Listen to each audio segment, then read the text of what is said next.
अल्लाह अकबर। दोस्तों, मैं जो कहता आया हूं, जिसके समझ में नहीं आया आज समझा देता हूं, इसके बाद तुम्हें समझने की ज़रूरत पड़ेगी भी नहीं। एक कहानी समझ लीजिए पहले, ताकि आपके लिए आसान हो जाए। इलाके में गली सा एग्जाम्पल लेते। गली में एक बहुत दबंग आदमी था, बहुत दबंग आदमी, गरीब था लेकिन हिम्मत वाला था। वो गली में किसी पे जुल्म होता था, शुरुआत में वो कुछ कहता ही नहीं था, क्योंकि भाई वो अपना ही घर देखता था। लेकिन कभी कभी वो बोल देता था कि भाई मत मारो यार, क्यों कर रहे हो, गरीब को परेशान क्यों डाल रहे हो यार, उसके घर के आगे कूड़ा।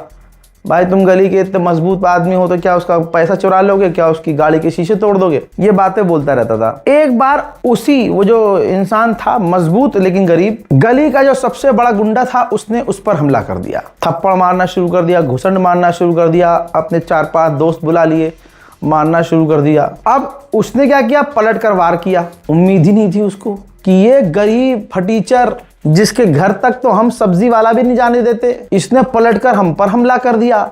और भाई उसने जो घुसंड बजाए हैं, उसके जो साथी आए थे, पहले उनको मारा बुरी तरह से, बहुत बुरी तरह से। तो गली वाले जो और लोग थे वो बड़े खुश हुए कि ये साला जो गुंडागर्दी करता था, इसको इन्होंने भाई साहब क्या मारा है, मजा आ गया।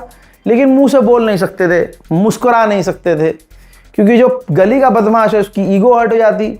वो भले ही उसको अब ना मारता, उनको जरूर मारता, उनसे बदला लेता। उसके साथ वो जो था गुंडा जो पिटा है, उसके साथ जो आए थे हिम्मत वाले शख्स ने उन्हें बहुत मारा। फिर चुपके से जब मामला शांत हुआ तो उसके साथी जो गुंडे के साथ आए थे और उन्होंने भी उस बेचारे पर हमला किया था, पिटे वो भी थे, उन्होंने भाई साहब उससे कांटेक्ट किया कि भाई अस्सलाम वालेकुम यार, देखो यार हम तो उसके साथी थे और हैं ही, हमारा मतलब साथ में काम है, आना जाना है, और हम उसमें बहक गए थे और हमने आपका जो नुकसान किया है, आपके चोट वोट लगी है, आपके पैर वैर पे चोट लगी है, हम जो है आपको 1 लाख रुपए दे रहे हैं चुपके से। ना आप किसी को बताना, ना हम बताएंगे, ना पब्लिकली मैं माफ़ी मांगूंगा आपसे, वरना हमारा उससे मामला ख़राब हो जाएगा और हमारा जो भौकाल है वो कम हो जाएगा।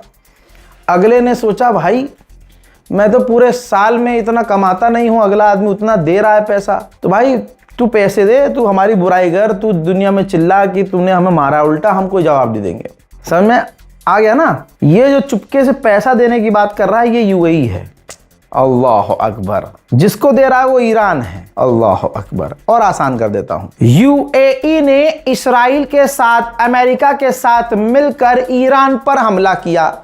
जंग के शुरुआत से ही यूएई ने, और जंग के बीच में कई बार रुकने के बाद अमेरिका से बार बार प्रेशर डाल के कहा कि ईरान पर हमला करो। इसराइल की फौज यूएई में आने दी गई।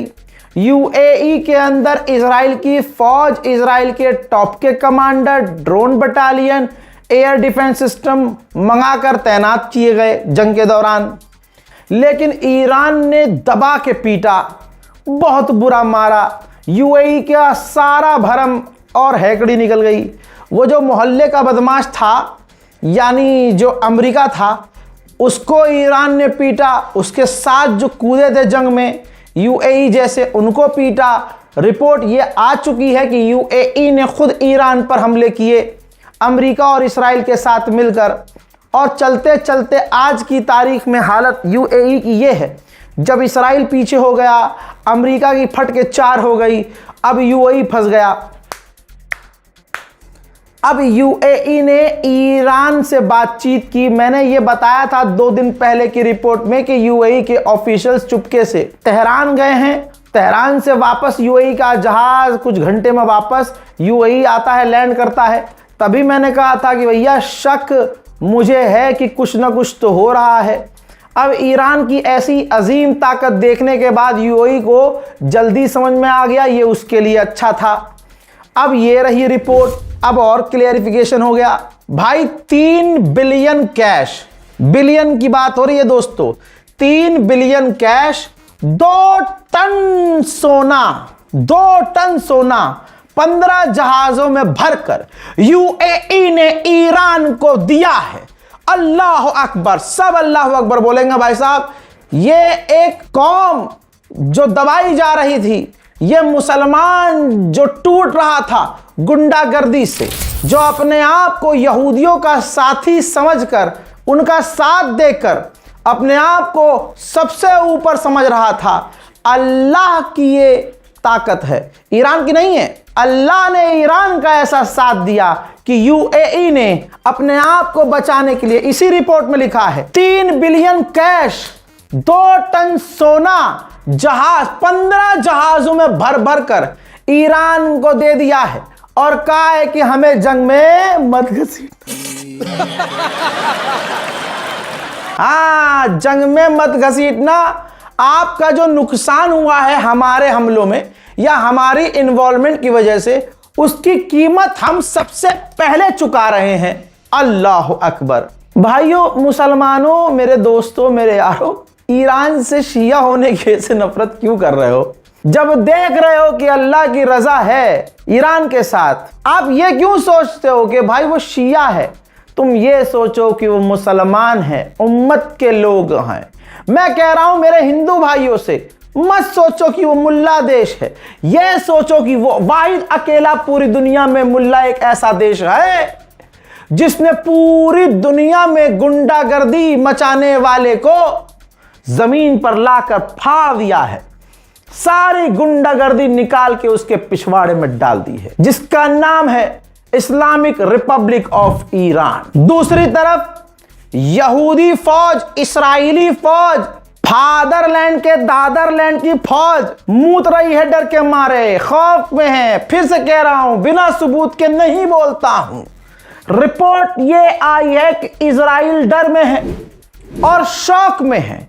ये लो रिपोर्ट, और इजराइल का यह अखबार है, लिखता है कि इस्राइल की फौज डर और चिंता में है और हम शौक हैं कि जितना नुकसान ईरान का हुआ है वो टाइम से ज्यादा, टाइम से पहले तेजी से रिकवर कर रहा है। 2026-27 में ईरान के पास उतनी मिसाइलें हो जाएंगी जितनी इस जंग से पहले थी। 2028 में ईरान एक बार फिर से इस्राइल के लिए बहुत बड़ा खतरा होगा। जितनी तेजी से हथियार बना रहा है ईरान और रिकवर कर रहा है, उतनी तेजी से अमेरिका, इस्राइल हथियार न बना पा रहे हैं, न रिकवर कर पा रहे हैं। मन में दुरूद भेजते रहिए, पढ़ते रहिए, दुआ देते रहिए ताकि बातिल का ऐसे ही खात्मा हो। उधर अरबों को ईरान की साफ चेतावनी है। ईरानियन ऑफिशियल ने समझाया है कि जब तक तुम्हारी सिक्योरिटी ठीक नहीं होगी, जब तक तुम विदेशियों पर, दूसरे देशों पर, यहूदियों पर निर्भर रहोगे, उन पर यकीन करोगे, उनके ऊपर डिपेंड होगे, जो विदेशी इन्फ्लुएंस जब तक तुम्हारे यहां कम नहीं होगा तब तक तुम सिक्योर नहीं हो सकते। और हम वार्निंग देते हैं, जवाब हमारी तरफ से होगा। अमेरिका के जेडी वेंस टीवी पर आए, उलझन में नजर आ रहा था ये चपरासी, और उलझन में कहता है कि ईरानी आगे क्या करने वाले हैं हमें नहीं पता, उल्टी खोपड़ी के हैं, उनका प्लान क्या है हमें नहीं पता, वो भरोसे के काबिल नहीं है, कहते कुछ और है करते कुछ और है, वादा वफा नहीं करते। ऐसा लग रहा है पहली बार जैसे को तैसा मिल गया है। मेरे दोस्तों, आगे इसने कहा कि तेल के दाम कम हो चुके हैं और अभी आगे और कम होंगे। अब ये अमेरिका अपने ही मामलों में उलझ गया है। 2 मामले हैं, एक तो ये अपने लोगों को कन्विंस कर रहा है कि भाई साहब हम जीत गए हैं, ईरान पर हमने हमला करके हमने जीत हासिल कर ली है। दूसरा, ये कन्विंस करने में लगे हैं कि भाई महंगाई हमारे यहाँ ज़्यादा नहीं होगी, तेल के दाम महंगे नहीं है, सस्ते। बहुत बढ़िया खेला ईरान ने। ईरान ने मांग की थी कि पूरे इलाके में, पूरे मिडिल ईस्ट में जंग बंद होनी चाहिए, सारे मुस्लिम अरब देश खामोश रहे। बात तो हक की थी ईरान ने, भाई हर जगह जंग बंद होनी चाहिए। सिर्फ हमास खड़ा हुआ और कहा कि हाँ, हम ईरान के इस बयान को, इस मानसिकता को सपोर्ट करते हैं कि पूरे इलाके में जंग बंद होनी चाहिए। अब सुनो आगे की एक और दिल खुश हो रहा भाई साहब, आपका भी खुश करूंगा। अमेरिका के top general commander, senior officials, military officials ने कहा है कि हमें चिंता है, चिंता व्यक्त की है, कहा कि हमें डर है कि अमेरिका की जो फौज है, हमारे जो अमेरिकी फौजी हैं वो महीनों से मिडिल ईस्ट में तैनात हैं, वो थक चुके हैं। परेशान हो चुके हैं, लड़ने की ताब उनमें बाकी नहीं है। यही तो कह रहा था, हैदर के लाल से जंग लड़ रहे हो, हैदर के लाल से जिनके सीने में करबला है उनको कत्ल करके सोच रहे हो वो डर जाएंगे, अबे वो और खतरनाक हो जाएंगे। कहा था ना, हो गए। जर्मनी की शिपिंग कंपनी ने कहा है कि हुर्मुज बंद होने की वजह से $600 मिलियन का हमारा नुकसान हो चुका है। गुलाबी सुअर आता है बोल के जाता है कि अरे नहीं ऐसा नहीं है, हुर्मुज खुला हुआ है। अबे हुर्मुज खुला हुआ है साले, तेरे आगे की चेन खुली हुई है, बंद कर उसे, वैसे भी कुछ है नहीं। आगे चलते हैं, अगली तस्वीर देखिए, ये ईरान ने जारी की है। ईरान ने दिखाया कि कश्म आइलैंड में, हमारे पानी में, हमारे आइलैंड के ऊपर, जमीन के ऊपर तक तेल रिस रहा है, तेल आ रहा है। हुर्मुज में टैंकरों पर हमलों की वजह से जो टैंकरों से तेल रिसा है वो ईरान के आइलैंड तक पहुंच चुका है। ईरान ने सबूत पेश करने के बाद कहा है कि हमें ये डैमेज हो रहा है, एनवायरमेंटल डैमेज हो रहा है। अब इसका जिम्मेदार कौन है? हमें इसकी कीमत चाहिए, कंपनसेशन चाहिए। इराक की गवर्नमेंट ने ऐलान किया है कि लोकली हमारे यहाँ ही कुछ ग्रुप्स ने जो ड्रोन बनाए थे, हमने उन ड्रोन को सीज किया है। सऊदी अरब के डिफेंस मिनिस्टर ने इराक के मिलिट्री ऑफिशियल से भी मुलाकात की है। हूथीज ने क्लेम किया है जिसदान में सऊदी अरब के अरामको ऑयल रिफाइनरी पर एक बार फिर से हमला किया है। उधर यमन की फौज ने कहा है कि हमने हूथीज की 2 बोट को समुद्र में तबाह कर दिया है। यहां तक कि आपने देखा होगा कि जब अमेरिका इसराइल के खिलाफ या उनके दोस्तों के खिलाफ कोई भी उतरता है जंग में, तो सबसे पहले सोशल मीडिया जैसे एलन मस्क का उस छिले हुए चूजे का जो प्लेटफॉर्म है एक्स, उससे वो अकाउंट पहले उन लोगों का ब्लॉक कर देता है। जैसे यमन के हूथीज के जो मिलिट्री ऑफिशियल हैं, जहां से वो बयान जारी करते थे, उनके अकाउंट को सस्पेंड, यहिया सरी कहा जाता है उन्हें, भाई उनके एक्स अकाउंट को सस्पेंड कर दिया है एलन मस्क ने। अमेरिका जैसी हालत सऊदी अरबिया की है, एक सुई तो बनाता नहीं है, मिलिट्री कहां से बनाएगा? तो एक मुट्ठी भर हूथी से लड़ने के लिए क्या किया ये देखिए, 39 देशों का मिलिट्री सम्मेलन किया, मिलिट्री को बुलाया, 39 देशों के मिलिट्री ऑफिशियल बुलाया और एक ग्रुप बनाया हूथी संगठन के खिलाफ कि हम सब मिलकर मुट्ठी भर जो हूथीज हैं उनको खत्म करेंगे। दूसरे दिन भी ब्रिटेन ने ईरान से रिक्वेस्ट की है कि आप हूथीज को रोकिए, इलाका बेकार हो रहा है, तनाव लाल सागर में बढ़ रहा है। मेरे दोस्तों, सैटेलाइट इमेज दिखा रहा हूं। तमाम धमकियों के बाद यमन के हूथीज ने यमन के ही इलाके में अरब से जुड़े हुए जो पोर्ट हैं, जिनका इस्तेमाल यमन की गवर्नमेंट और सऊदी अरब करता है, उस पोर्ट पर हमला किया है। हमला कामयाब रहा है, डैमेज साफ इस सैटेलाइट इमेज में नजर आ रहा है। वहीं यमन की फौज ने दावा किया है कि हमने हूथीज के 27 लोगों को कत्ल कर दिया है। सऊदी अरब का प्लान काफी बड़ा है। सऊदी अरब सोच रहा है कि यमन में ग्राउंड ऑपरेशन करके यमन के हूथीज से उनका जो समुद्री कब्जा है, जो कह सकते हैं कि समुद्र का जो बॉर्डर है, उससे उनको हटा लिया जाए, उस पर कब्जा कर लिया जाए, जिसके बाद सऊदी अरब का लाल सागर में जो है, ईरान की तरह जैसे हुर्मुज में है ईरान, वैसे ही सऊदी अरब लाल सागर के बाबल मंदी में बादशाह बन जाए। वहीं रशिया ने यमन के हूथीज का साथ दिया है और यूएनएससी में मांग की है कि जिस तरह से ब्लॉकेज लगाया गया यमन के हूथीज पर, वो ब्लॉकेज हटाया जाए। हूथीज ने फिलहाल अभी थोड़ी देर पहले, कुछ घंटे पहले यमन पर हमला किया, उसमें 2 यमन के फौजी मारे गए हैं। आपको जब मैं चीख चीख के कहता था कि जोलानी अमेरिका का गुलाम है, तो झटकुल्ले नीचे कमेंट करते थे, अरे इतने सारे सुन्नियों को कत्ल किया है बशर अल असद ने। समझ नहीं रहे थे आप, गधे हैं। मैंने कब कहा कि बशर अल असद सही है? तो तुमने बशर अल असद के हटने पर अमेरिका को चुन लिया, क्योंकि जोलानी तो अमेरिका का आदमी है। लीजिए, जोलानी ने इसराइल को गोलान हाइट दे दिया और अपनी जमीन, पूरी जमीन का एक्सेस अमेरिका को दे दिया। अब ये भूखा पैसे का और रेयर अर्थ मिनरल का, तेल का भूखा डकैत अमेरिका सीरिया के अंदर तेल निकालने वाली गाड़ियों को, तेल ढूंढने वाली गाड़ियों को भेज रहा है। यमन की जमीन से अब अमेरिका तेल चूसेगा। मुसलमान जोलानी को जिंदाबाद जिंदाबाद कहेगा। वही मेरे दोस्तों, लेबनान पर इसराइल ने रोज की तरह बड़े हमले किए हैं।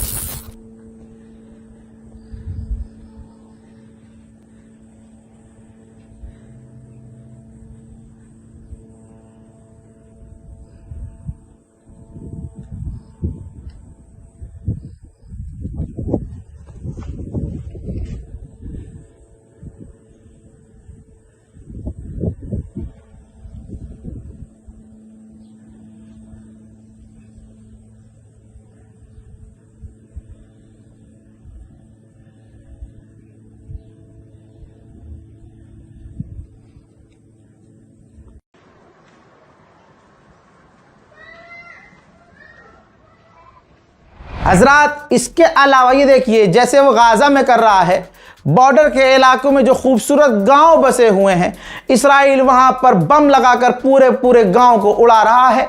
और आपके पसंदीदा तमाम मुस्लिम अरब देश खामोश बैठे हैं। किस मुंह से तुम ईरान की बुराई करते हो? तुम्हारे बाप दादा तो खामोश बैठे हैं। उधर इसराइल ने साफ मना कर दिया था कि हम लेबनान से नहीं निकलेंगे, और वो लेबनान में क्या कर रहा है ये रजा तुम्हें रोज दिखा रहा है।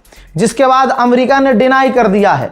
अमेरिका ने कह दिया कि नहीं, इजराइल को लेबनान से निकलना ही होगा। मेरे दोस्तों, आपके स्क्रीन पर एक शख्स की तस्वीर है। गाजा में इसराइल ने इनकी गाड़ी पर हमला करके कत्ल कर दिया है, और फिर ऐलान किया कि ये हमास का एक लीडर था जिसे हमने कत्ल कर दिया है। जिसके बाद हमास ने आधिकारिक स्टेटमेंट जारी किया, कहा कि गाजा का ये पुलिस ऑफिसर था, हमारा लड़ाकू बंदा था ही नहीं है। तो इसराइल इस तरह से वॉर क्राइम आज भी कर रहा है। मतलब तुम हमले किए जाओ और अगले से कहो कि नहीं तुम हथियार डाले जाओ, तो अगला हथियार कैसे डालेगा? हद ये हो गई है।